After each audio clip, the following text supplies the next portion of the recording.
Hi, in this video I'm talking you through 2 exercises to do before you get on your slant board.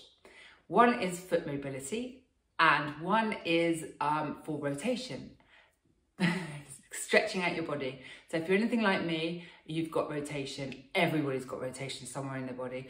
I have got counter rotation. Upper torso is my right forward and my lower torso is left forward.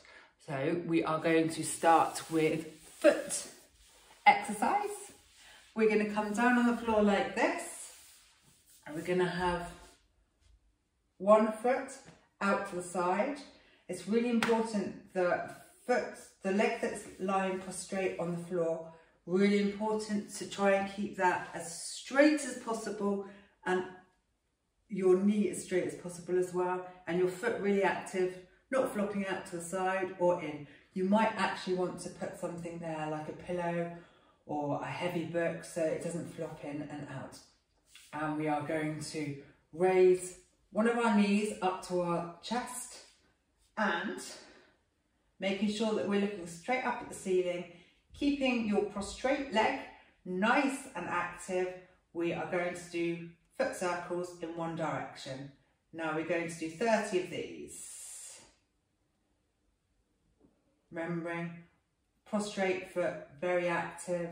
Use the whole of our foot at the ankle. Nothing else is moving. You've got another 10 more. Okay, that's us. And then turn around. It's all, the action's all coming from the ankle movement, going around in circles. Everything else is following, toes included. These are a killer when you first start them. Everybody needs to do foot circles, points and flexors every day. Right, another 10. I always get amazing clicks. Right, points and flexors. Really draw your foot back towards your shin, not just your toes.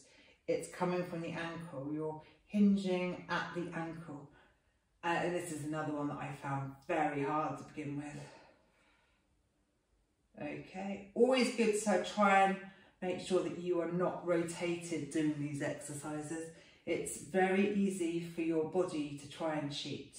Right, I'm going to stop that side, change it over. Making sure that we're all set up correctly, foot nice and active. This is my wonky side, so I've got to always really try. And I'm going to be keeping an eye on my torso because my torso always wants to rotate the other way. So making sure that our shoulders are nice and straight, our torso is not rotated at all. If it's difficult, you can hold down here, but just remember to keep your leg like that. So, other foot very active, quite easy to forget about that when you're concentrating on other things. Lots of clicking going on, which is fabulous. We like clicking. Right, another 10.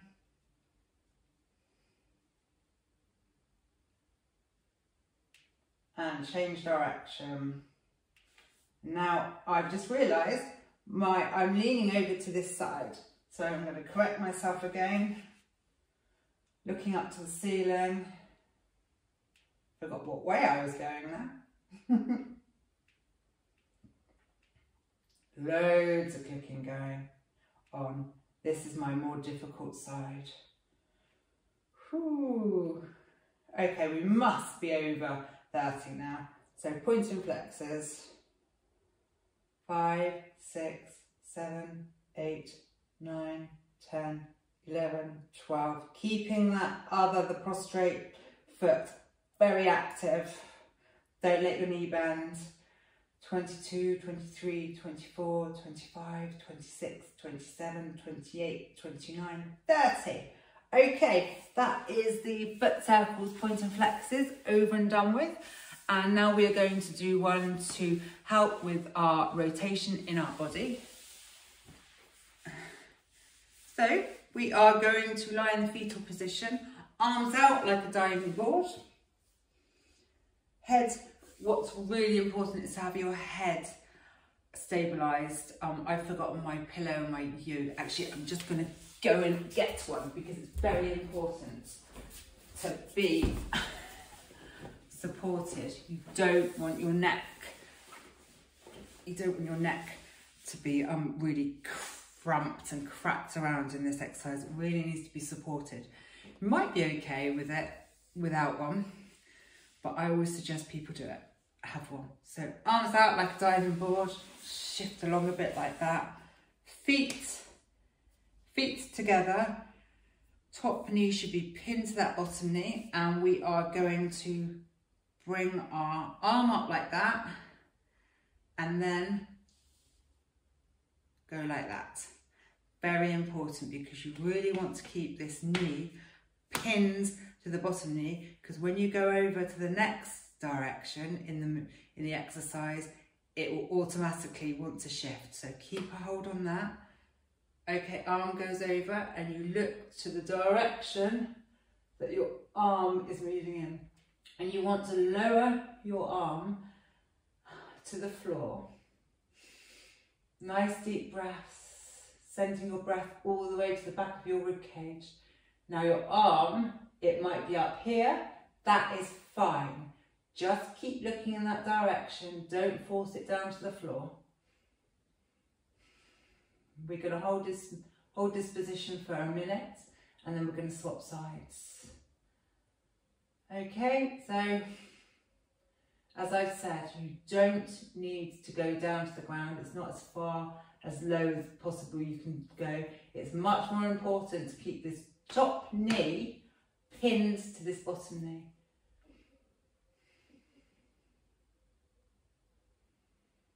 Okay, I'm guessing that's guesstimating that is about a minute. We always come in the way that we came into this exercise to avoid injury, because we're doing rotational work, especially with the spine. So we are going to swap sides.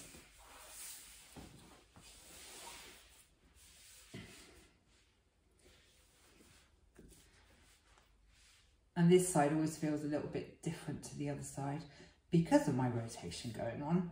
You might feel the same as well. Okay, you can't see my hands, but we're in exactly the same position, diving board hands. And we are going to bring that hand up there. When we get up there, we are going to shift around to hold on to our knee, top knee, to keep it from moving. Bring your arm down to the ground or as far as you can. And looking towards the opposite way to where your legs are going. Nice deep breaths. Sending the breath all the way to the back of your rib cage. It might be very difficult to breathe here because your diaphragm, you're asking your diaphragm to breathe in a position that you don't normally use it in. You're rotating all of your upper torso, you're giving it a really nice stretch, stretching out that arm and the shoulder, giving your neck a good stretch as well. And you might feel it all the way down here in your hips. Your hip flexor of your leg that you're supported on, you might feel that kick in, you might feel both of them kick in. Just depending on what your body's doing or not doing. This is one that I get a really good click in my lumbar spine. A good click. Remembering, don't go all the way down. You shouldn't force it. Also, you can have cushions to prop you up. So you can have cushions to prop your neck up, cushions where you're going to be putting your shoulder and your arm. It's more about getting your knee to stick as much as possible to the bottom knee. I think that's well over a minute now. We're going to come back the same way we went in. And now we are ready for our slant board. I normally try and do 10 minutes on my slant board. Line it up, nice and straight, up against the wall. I've got really big calves, so I find it really hard to get everything back to the wall as you should, and because I've got heel spurs as well, lots going on with my body, but you need to remember everything that I've said in my other videos. It's all about alignment, so make sure the outer edge of your foot is in a straight line. You've got your feet hip width distance apart, and you're up against the wall as much as possible, but not forcing anything. Okay, and it might help if you're still really tight and unable to get back into place. Soften your knees, put a bend in your knees slightly, and the longer you're in here, just try and straighten them. So everything when you're on the slant board, your upper torso is really nice and relaxed. Shoulder blades should be against the wall, but don't worry if they're not. And the foot exercises, the pointer flexors we did, should have really loosened up your feet to enable you to get on there. I'm on the second to last level, but start from the bottom and work your way up. This has taken me about a year to get to this stage. So stay here for as long as possible. Try to do 10 minutes. 15 is brilliant, but I do realise people do have a life outside Egoscue and their body, but it's a really good position to be in because you're aligning all of your body, especially your lower torso, while your upper torso is nicely relaxed. You're letting gravity do the work for you, along with your calves and your feet. Really active, this one. Okay, so keeping really nice and relaxed, remembering breathe nice and slowly and deeply, sending the breath down to the back, the small of your back, all down into your rib cage. Looking straight ahead, no like that and no double chin. Okay, because no doubt you're quite, or unless you're really relaxed and fully functional in your thoracic spine, I suggest looking straight ahead. Maybe listen to a podcast while you're doing this or some music, and remember as you go along, as the minutes tick by, you can probably straighten your knees and get the most out of this stretch. So I hope you enjoyed that. That's 2 exercises to prepare your body to go on your slant board. Thanks for watching.